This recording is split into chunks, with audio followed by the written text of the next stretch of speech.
13 on your sidelines. Sponsored by Rand Insurance Group. A better path forward.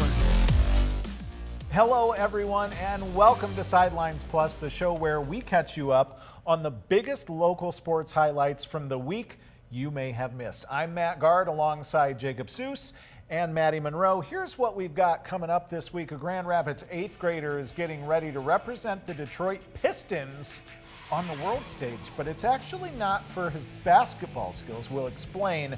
Aside from that, it's going to be a very high school heavy show, just the way we intended it. Each of our spring sports have finally reached the playoffs. We're talking baseball, we're talking soccer, we're talking lacrosse, and Jacob, we're starting with lacrosse, specifically on the boys' side. Yeah, we got a lot of good stuff, so let's jump right into it. State quarterfinals, Forest Hills Northern and Caledonia, and the Huskies would strike first in this one. Owen Butler keeps it himself. He's going to bounce it on in. That would break the ice, but the Fighting Scots, they're going to answer immediately. Sam Hogue from way downtown rips it home. We were tied at 1, but back and forth we go. FHN would get the next one. Owen Ostapo puts on the spin move. Initial shot saved. Ostapo gets his own rebound, buries it. Huskies back in front. Northern controlled most of the game from there. Eli McCauley gets in on the action. Big boy puts the Huskies up by a pair, and Forest Hills Northern takes down Caledonia 15-7. And they'd get the winner of this one between East Grand Rapids and Dearborn Divine. EGR had a 7-0 lead, but late in the first half, it's now 8-6. Until Oliver Owens comes to the rescue, putting them 9-6 at the break. And the Pioneers came out of the locker room firing in the third quarter. Gavin Buck gets it from distance and pushes the EGR lead to 4. Later in the quarter, it's 11-6 now, and this time it's Dylan Buck, putting in the work from behind the cage, fires from a near impossible angle, and this was all East Grand Rapids. And moments later, Owen Stromke picks the top corner, and after Dearborn had a comeback, EGR's lead was back to 7, and the Pioneers move on to the state semifinals with a 21-9 win. That sets up that state semifinal matchup between East Grand Rapids and Forest Hills Northern. First quarter, East up 1-0. Oliver Owen extends it with a goal, 2-0. Later in the first, coming off a Husky turnover, Dylan Buck takes a tumble, fires it in, makes it 3-0 Pios. But Northern would strike back. Dylan Van Skeever gets it to Cooper Clark. The captain gets a quick stick into the net. Huskies would tie it at 3 early in the second, but then East took over. Bennett Winkle gives his team the lead back. Pioneers go on to win 20-7. They will face Detroit Country Day in the state title game. And two of EGR's biggest contributors come from the same household, brothers. Gavin and Dylan Buck, I think we said both of those names a couple times in those highlights. They're also playing on the same team for the last time. Gavin's a senior, Dylan is a junior. The last time EGR won a state championship back in 2021. The seniors on this team, they were in 8th grade watching to hope to someday be in those shoes, especially Will Cannon, whose brother was on that state championship team back in 2021. Yeah, I mean, it's totally motivating. I mean, we got a bunch of guys here who have grown up and seen what it's like to win. And so, like you said, seeing it years before, I mean, it's our goal. It's been our childhood dreams to do it. So we're just trying to put it all together here in the last couple days. Yeah, it's very motivating. Seeing my brother lift that trophy and being on the banners in the wall is great to see, and I really want to be up there. We just got to stay in our own lane. We got to play our sets, run our defenses, our clears, and it should be a clean ride from there. And in the D1 semifinal, Rockford lost a thriller to Brother Rice 9-8. After trailing most of this game, the Rams tied it up twice in the second half, including making it 8-8 with under 2 minutes to play. But Brother Rice scored, win a man up to end the Rams' season. Bummer for Rockford. On the girls' side, East Grand Rapids hosted Grand Rapids Catholic Central. Regional title on the line. Third quarter, GRCC up 1. Kate Marshall extends that lead with the goal. That makes it 7-5. To the fourth, Jane Weaver weaves through the crowd, gets one in for the Pios. That makes it 7-6. Just over 2 minutes to go. East gets it to Liv Burgess. She is going to tie this one up at 7, you guys. Catholic would get possession with a minute and a half to go. Lily Engstrom says, night-night to the Pioneers. Cougars win a regional title thriller 8-7. That brings us to the state semifinals. GRCC took on Hazlitt, and in the second, Audrey Soroki. She's wide open to give the Cougars a 2-0 lead. Under a minute to play in the half, loose ball here corralled by Kate Marshall. She finds Lily Engstrom for the goal. Catholic Central led 5-2 at the break, and then they put the pedal to the metal in the second half. Elizabeth Dormpel streaking down the field. Nobody's watching. She hits Marshall all alone, makes this a 10-goal game. Cougars take it 19-3, advancing to the D2 title game, which will happen on Friday morning, June the 6th.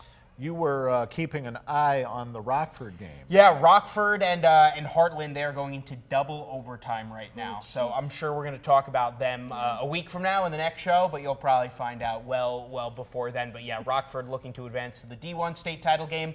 They were down by a goal in the final minute. They tied it, and we're kicking things in overtime right now.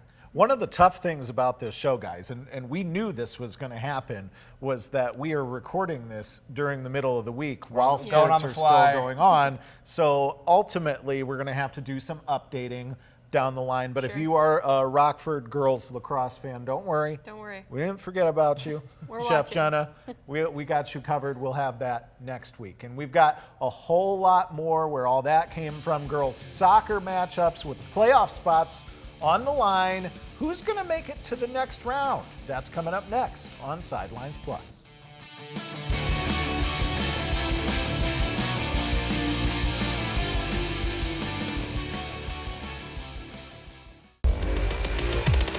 "13 on your sidelines." Sponsored by Rand Insurance Group. A better path forward. Welcome back to Sidelines Plus. We had plenty of lacrosse playoff action in that first block. Now we're going to turn to girls soccer playoffs. And Jacob, we start with a rivalry game. Yeah, let's get things going. District title match, Catholic Central and West Catholic. The field was tilted in the first half. The Cougars chance after chance, but the Falcons keeper kept this one scoreless. 0-0 headed into the break. So we're going to jump to the second half. 8 minutes to play. Tied at 1 now, but off the corner, Ferris State commit Maureen Schneider. That's how you use the noggin. Gets it to go, and that would be your game winner. Catholic Central takes it 2-1 for the district title. They would also defeat Boyne City in the Division III regional semis. Now they await the winner of Montague and Traverse City, St. Francis. In Division I, Rockford hosted Caledonia in district semifinal action. It was 2-0 Rams late in the second half. Emily Stauffer trying to make something happen with the set piece, but Sierra Majeski was like a brick wall in the net for Rockford. She kept the Scots off the board. Then with 10 minutes to go, Grace Young hits Lainey Carlson with the cross pass, and Carlson puts it in the net. Rockford gets its 13th win of the year with a 3-0 shutout over Caledonia. The Rams would go on to face the winner of this next one, Grand Rapids Union versus East Kentwood. Second half, Union down 3-0, trying to get back into it. Vivian Geikema gets it just over the outstretched arm of the goalie. Red Hawks are on the board, but the celebration didn't last long. Very next minute, Toledo commit Ella Zorhoff puts this one on ice. East Kentwood wins against Union 5-1. Rockford would go on to beat East Kentwood in the district championship 4-2, but that would be the last win of the year for the Rams. They ended up losing to Byron Center 1-0 in the regional semifinal game. The Bulldogs move on to play Midland at Grand Haven. That will be for a regional championship and a trip to the state semifinal game. And now to Division II, Spring Lake took on Mount Pleasant in their regional semifinals. We were scoreless through the first half, but Nia Thune puts an end to that. She puts one in over the turnover. It was 1-0 Lakers. Less than 10 minutes to go. A penalty kick would be the Oilers' last chance, but it goes off the crossbar. Ava Narden was perfect in net tonight for the Lakers, and Spring Lake moves on, and they'll face Grand Rapids Christian Thursday for a regional title. To high school baseball, Granville took on Hudsonville in the regional semifinals. We picked this one up bottom two. Braylon Miller, he's going to hit it to left center for a single. That's going to bring on a man home, make it 3-0 Eagles. They were looking good in this one, but Granville would fight back in the third. Owen Barrett, he comes to the plate. He's going to ground one into left. That advances a runner to third. Granville's got something cooking here later in the inning. Noah Rietsma Bloops it over the shortstop's head. That's going to bring home Brendan Vanderhart to get the Bulldogs on the board. That's all they would get on the afternoon. Carson Merritt gets a strikeout to retire the side. Hudsonville takes it 6-1. They'll face Matawan in the regional title game. In Fruitport, the Trojans, they're still playing, coming off their best regular season in program history. The team went 20-5 and now eyes a run to the state title game. The team is led by Wake Forest commit Ryan Bosch, who on the mound, get this, he's allowed just 9 hits in 35 innings, but at the plate, he's been even better. Bosch hitting .589. This Trojan team, they can hurt you 1 through 9 with guys like Braxton Ward, Jax Flynn, Trevor Rusting. It's already been a successful season for this group, but here in the playoffs, they're not shying away from the fact that they'll be remembered by how they do in the postseason. I hope to leave a great legacy of just hard work and buying into a program and buying into the culture of a program is a lot more efficient than thinking you already know it all. The close games, but ended up losing them. I think that was important for us to know what we had to work on and figure out some things before districts, and hopefully that'll help us in the long run. This is a very special team, not only to me, but I know to all the guys. Like, it's really deep in our heart how much we love this team. Fruitport Stream's season continues this week with a regional semifinal win against Sparta, 6-0. They now await the winner of Frankenmuth and Saginaw Swan Valley in the regional title game. I want to go back to a stat that you just said about Bosch.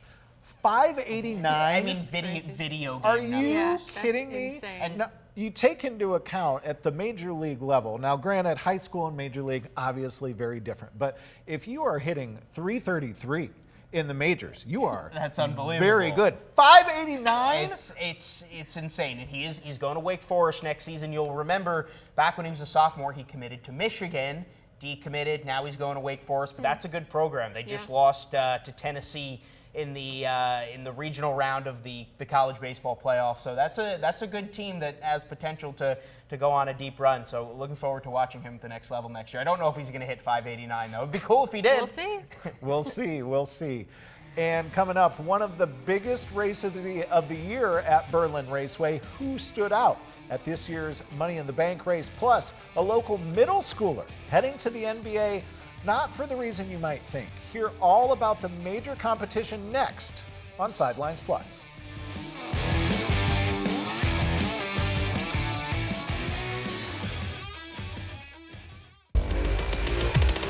"13 on Your Sidelines", sponsored by Rand Insurance Group, a better path forward.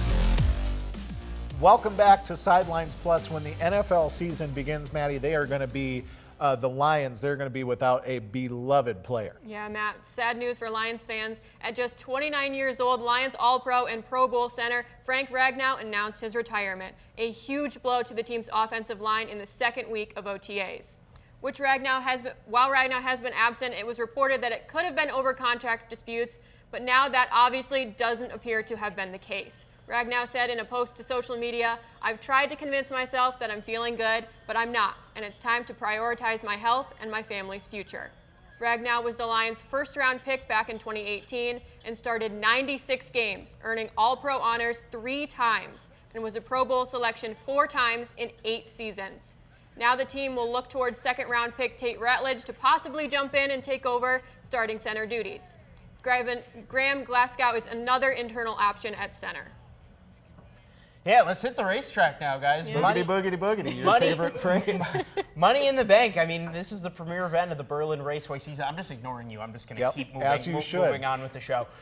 It was moved up a day. Rain was in the forecast for Wednesday night. This thing got moved to Tuesday, but the 9th running of the event certainly lived up to its expectation. Carson Hocevar, he did it. He won. He got the checkered flag once again. Hocevar's 3rd Money in the Bank victory, first since 2020, but he's now won back-to-back races at Berlin after he took the battle at Berlin last summer. Hocevar started in 7th, quickly jumped into 1st and led almost the entirety of this thing, holding off Andrew Sheed by just 2 seconds. His fellow NASCAR driver, Eric Jones, finished in 4th. Out of 29, only 16 cars finished this race. There was yellow everywhere. A dominant performance from Hocevar. He led for 2/3 of those 150 laps. Gets another win at his hometown course before now heading to the Michigan International Speedway, where he will get back to that NASCAR Cup Series over the weekend. And now taking a look back at hockey, the Stanley Cup Finals are underway. And if you're a Grand Rapids Griffin fan, there are players on both teams that you can root for. Matthias Janmark and Calvin Pickard both play for the Edmonton Oilers. Janmark was with the Griffs from 2013 to 2014, and Pickard was in GR from 2019 to 2022. You may also remember Tomas Nosek, who was with the Griffins Calder Cup Championship team back in 2016. He plays for the Florida Panthers. I remember that championship team, Maddie, and so, you know, there's a lot, but that was an electric atmosphere. Yeah. So maybe I might root for Nosek. I know we're supposed to stay unbiased here, but it's pros. I don't know. It's about time Canada gets a Stanley Cup. So I agree with that. We'll see. Yeah. We'll see what happens there. Florida, it's too warm there to win 2 in a row. Yeah, you know what? What are they doing playing hockey? You're right. Hockey state. The ice doesn't work this time of year. No. You are absolutely right. A Grand Rapids 8th grader has reached the grandest stage in basketball. Talk about the NBA, but he didn't do it with his jump shot or his ball handling skills. No, he actually made the league because of how good he is at math.